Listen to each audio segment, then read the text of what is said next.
My guest today is Dr. Erin Flynn, a longtime educator and founder of the Hedge School Cooperative, an inclusive, secular cooperative school for homeschoolers in Austin, Texas. The school offers 2 to 4 days of in person instruction for 8th to 12th graders. And the school just graduated 5 students this year, now have 18 students in the program. So, Erin Flynn, welcome to the Liberated Podcast. Thank you very much. I'm delighted to be here. It's so great to have you here.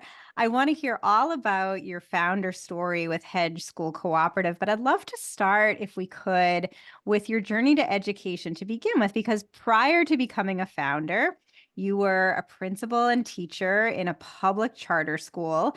And I'd love to hear what got you interested in education in the first place. Sure. Well, I've always been a wonderful student, should we say? I've always loved learning myself, and I went through my 3 degrees after high school. So my parents were afraid that I would be a student for the rest of my life, and that was almost true. It still kind of is because I'm Yes. always learning. Um, I had initially thought that I wanted to be a university professor, the dream of having tenure somewhere and having sabbaticals and all that wonderful stuff. And then you kind of get into higher learning and see some of the things that are happening in higher learning, and you're like, it might not be as ideal as I thought it was. When the bottom fell out of the economy kind of worldwide, at least Western worldwide, I had just finished up my doctorate, and my partner, John, was doing a postdoc that was coming to an end. And I have dual citizenship. We were in Ireland at the time. And so I was home in Ireland, and he is an American citizen, and I'm also an American citizen. And we decided to move to Texas. And from there, I heard about a position at a local charter school for they were looking for an English and philosophy teacher, which were kind of my two big things. So I applied and I got the job. And I realized kind of from the first week of teaching high school students that this was actually my home, that this is where I had really belonged all along. And so from there, I kind of just dove into it, just loved even the pushback from students. I absolutely found fantastic because there was always a passion behind it. There was always this drive to know why, even when they were questioning a, a discipline or a rule. At the base of it was wanting to know the why behind why things were the way they were. And to me, that's kind of the ultimate pursuit of knowledge. I love that. So, what made you decide to leave more of a conventional classroom and venture into the world of alternative education, unconventional, innovative learning? What was the story there? So, to be fair to the school that I was at, we were alternative and we were non-conventional as much as we could be, because Mm, as a public charter school, we still had to do the state testing, and that ended up becoming the dominant focus as the years went by. mm. And there was a push towards, or I guess away from, the more creative and kind of student-led spirit that I was seeing, not just in our school, but in the public school world as at large. And I finally made the decision. It was a very difficult decision. It was very heartbreaking because I'd been at the same school for 7 years. I'd been, teacher and principal, and I loved my colleagues and my students very much. And I realized that if I continued, one, I would be quite dissatisfied because I would be doing things I did not want to do or believe in, mostly around discipline. Mm. And that I felt some of the decisions being made from top down were going to be harmful to my students, and I did not want to be a party to that. So did you know at that point that you had to create your own thing, or what were you thinking? It's like, this isn't working, but what was next? Yeah. Actually, next was a dedicated time of mourning for me. Like, I allowed myself to Ah. grieve.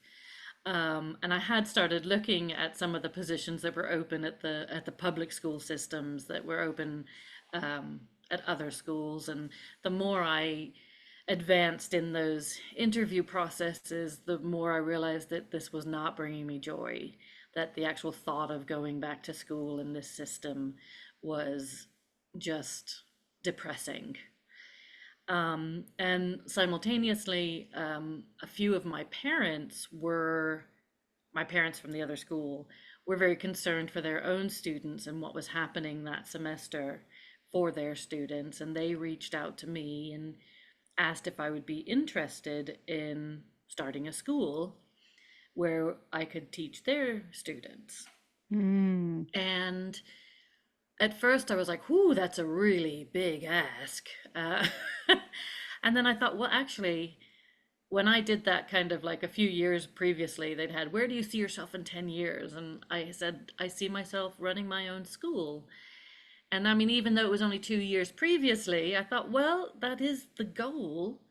And I'm not currently, you know, happy about the employment that I've been seeing. So let's try this. So as a group, students and parents and myself, we got into discussing things from like October of 2020, and then we launched January 2021. Amazing. So of course you're launching right in the thick of COVID. How did that um did that influence your startup journey or the parents that were coming to you, or was it not related? Oh, I think it was. I think that not only were they looking for something different, something more compassionate, something more safe for their students, they were also looking for human connection for their students. And part of what we did was we opened up in a an open barn. So, Mm. and we met outside for the first semester. And we had to, wear lots of clothing during the big freeze that hit Texas at that time. And then we took some time off when the big snowpocalypse hit. And we worked online, and then we just, we took a week off because it just became untenable with all the power outs that were happening. And then when it got really, really warm, we brought in the fans and had cool drinks and just did what we could to make it tenable. Um, and it ended up being a wonderful thing. The students really loved being outdoors, and being able to take walks where all the wildflowers were coming up in the springtime, and exploring the little creek there and spotting snakes and hawks and all those other things that we were fortunate enough to have where we were. So you are currently serving homeschoolers. Mhm. So are you set up as like a homeschool enrichment center, or are you considered a state recognized private school? And how did you make those decisions around the structure to operate? Uh, yeah, that's a good question. Um, we really struggled with what to call Mm. ourselves. Part of the day is guided instruction. And then we do, after lunch, we do kind of a Socratic learning circle, or we do a social emotional circle, or we do cooking classes. It kind of depends on how the week is unfolding. And that was one of the difficulties is what exactly are we, and how do we say that? In Texas, it's kind of it's nice because basically if you are not a public school, you are just considered a private school. So even if you're a homeschool family and you're just homeschooling your children, you are still considered a tiny private school. And then when I discovered the term micro school and the National Microschooling Center, I thought, oh, this is what we are. And so it became kind of, now we're kind of moving towards that term, micro school. Mm. And some of our students aren't homeschoolers. They've been to, public school and decided they didn't want to be in that anymore, and their parents weren't in a position where they could homeschool. They had been at other small private schools nearby, and they wanted to try something different, so they came to us. Um, and and that has been quite exciting too, to find the different families that we're attracting throughout the years, because we started with 6 students, you know. Yeah. So let's talk a little bit more about the students and families that are coming to you. Inclusivity is a key priority for your program. I know you serve a lot of LGBTQ plus youth and have really become a haven for that youth population. Tell us about who you're serving and why are they coming to you? Oh man, that's a good question.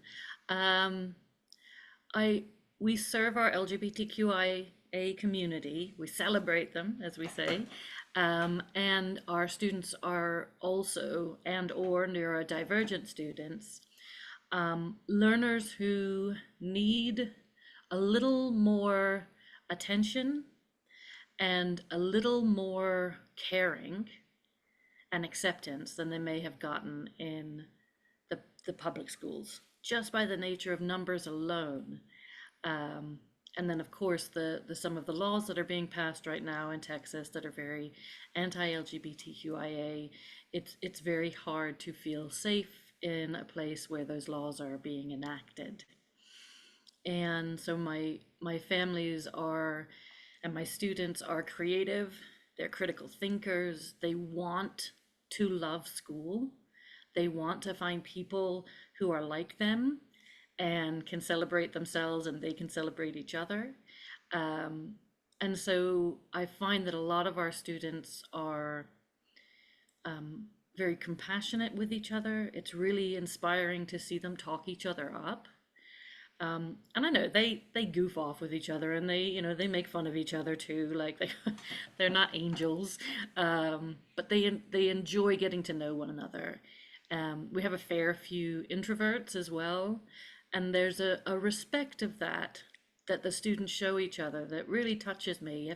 If a person doesn't want to get involved, they don't get, badgered about it. They get asked, and if they say no, then it's like, okay, cool, we're over here if you need us.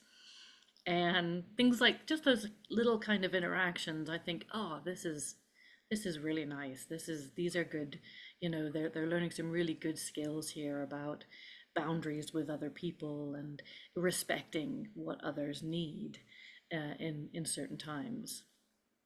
So you've touched on this a little bit, Erin, but in addition to being the sort of inclusive learning environment, you're also very focused on consent-based learning and Hmm. sort of a non-coercive educational environment. I wonder if you could talk a bit more about that. Yes, of course.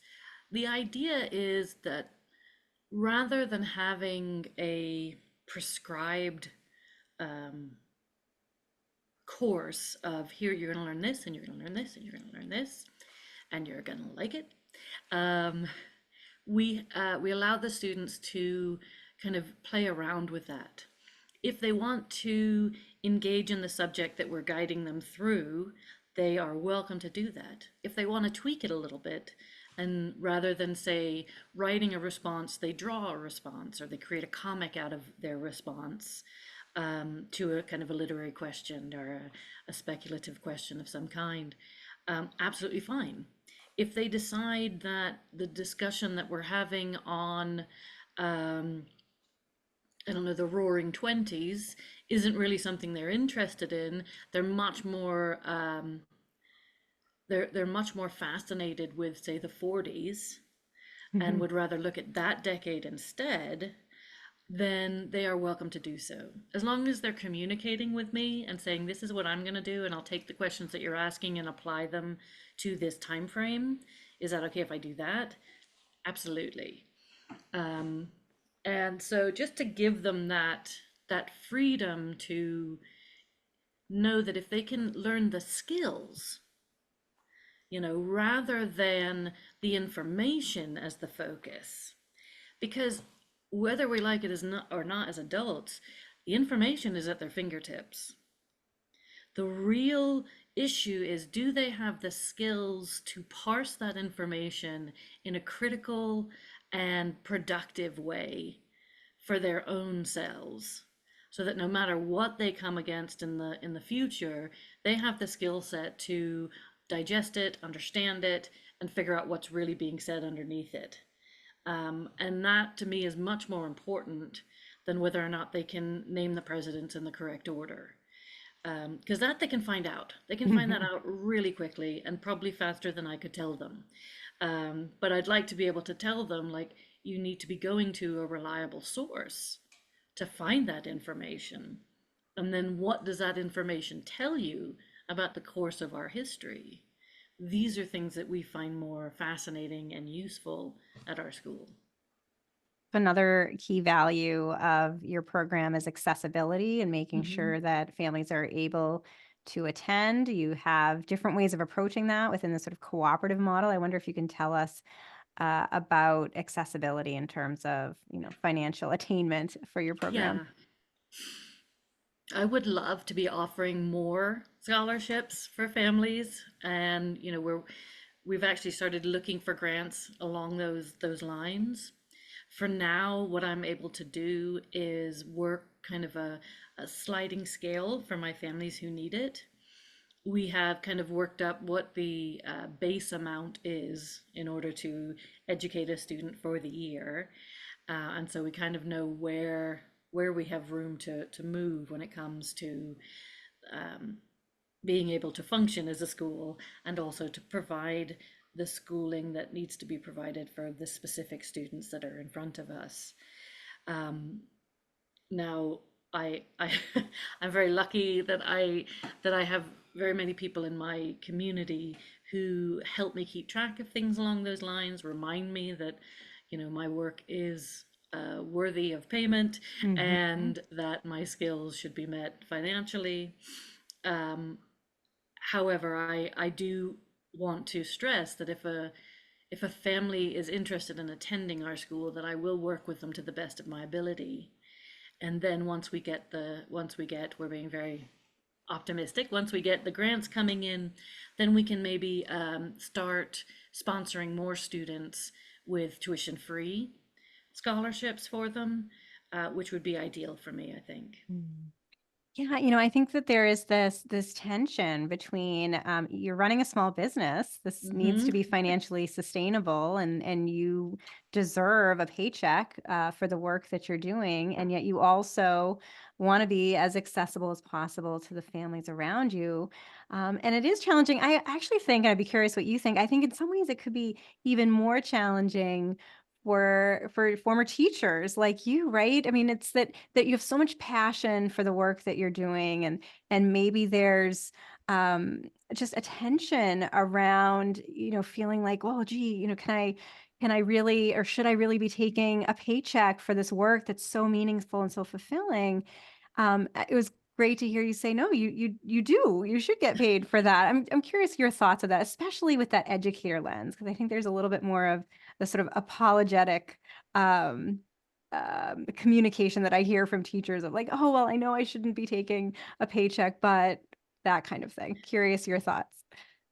I think that is kind of our go-to area. Mm, That notion, and I struggled with it. I still struggle with it. mm-hmm, That idea that we want education to be available to every single student because it ought to be. It ought to be a right. And I agree that our government ought to be financing our schools so that they could run like my school does. So that we have small classroom sizes, that we have acceptance and safety in mind for our students, that we have emotional well-being and mental well-being at the top of our priority lists instead of standardized testing. And I also know that to be a teacher is to have not only the skill set, but to have a gift and a mm-hmm. calling. And that is, exponentially valuable to be a teacher and to have that calling and that gift and those skill sets.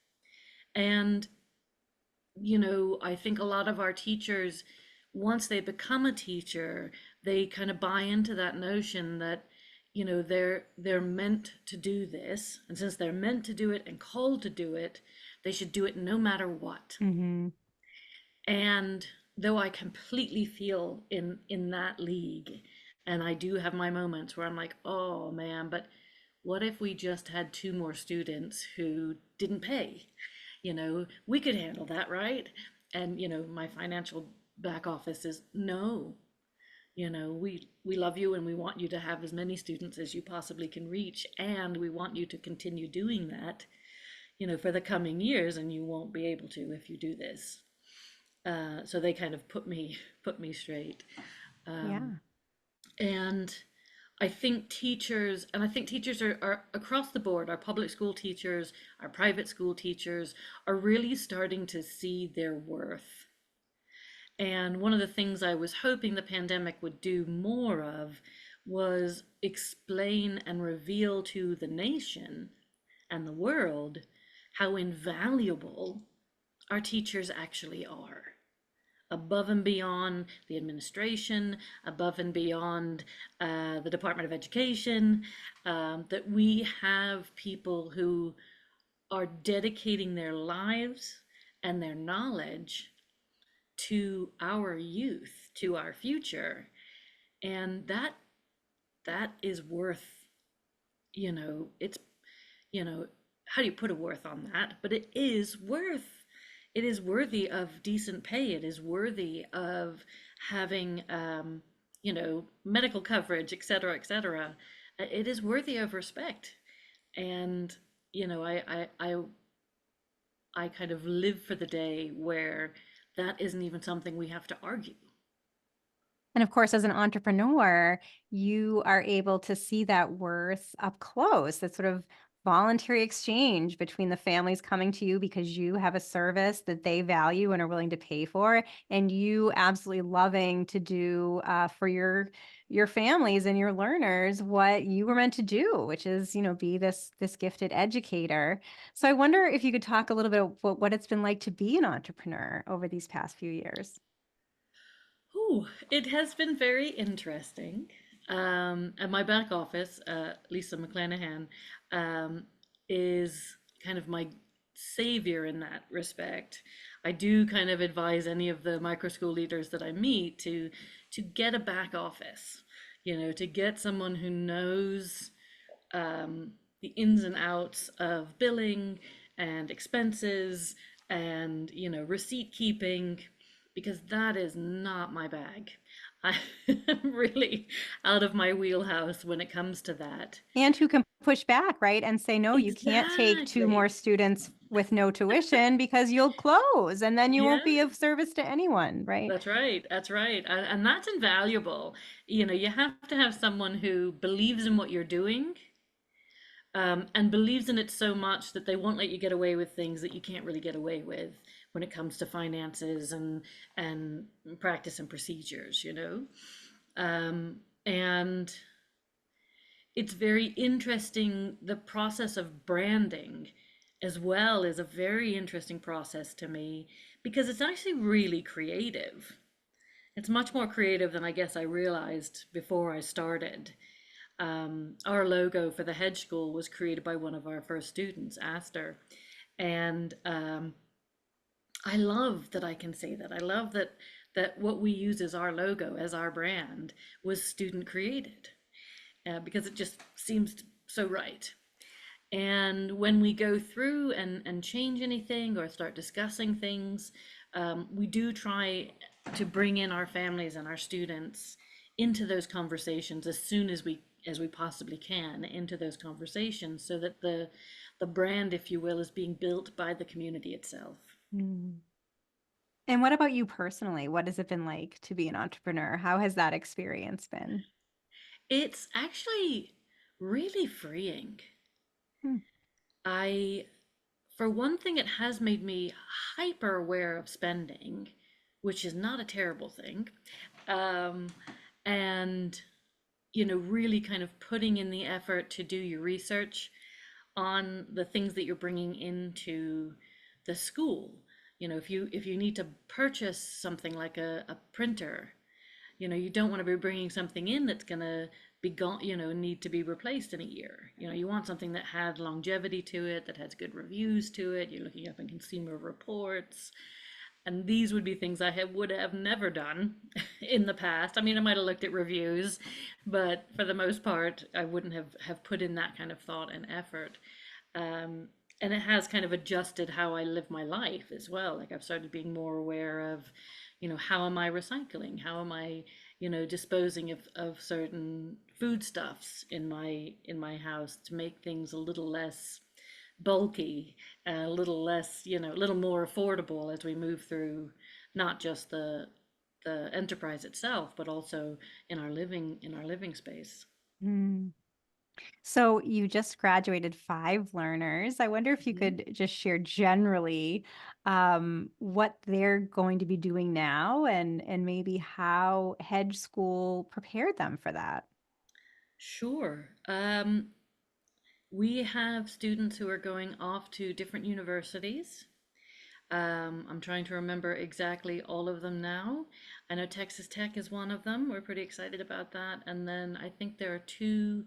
One is in Oklahoma, I want to say, and I think the other one is the University of, oh gosh, I think it's Michigan. But I do have trouble remembering names.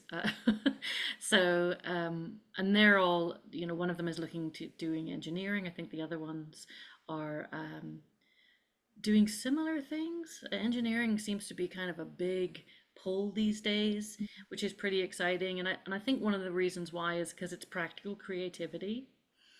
And I think a lot of our students are very interested in taking kind of a combination of intelligence and creativity that feeds their soul and their heart just as much as their mind. And that's kind of exciting to watch that kind of come out of everything. I think we have a couple of other students who, one of them is kind of doing oh, I think they're both doing ACC now that I think on it. And I know one of the students who's attending, oh, sorry, that's Austin Community College. It's a fantastic community college here in Austin. It's kind of one of the best community colleges I've ever known. And not only do they offer free dual enrollment for high schoolers, they also do that, once they graduate and they get their associate's degree, then they don't have to pay those big fees for that once they get into their 4-year degree, Mhm. which of course will only be a 2-year degree at that point. Yeah, so they transfer into a 4-year Yeah. program and much more affordable with all those credits. Yeah. And I know one of those students is very interested in archaeology, and so she's looking for the best fit for her, probably in a state school here in Texas for archaeology once she finishes her Mm. ACC degree. So what does the future hold for Hedge School? Where do you see the next 5 years going? Yeah, that's kind of the discussion we're having right now. That's pretty fun to have. I think one of the things we're leaning into is the idea of creating satellite schools.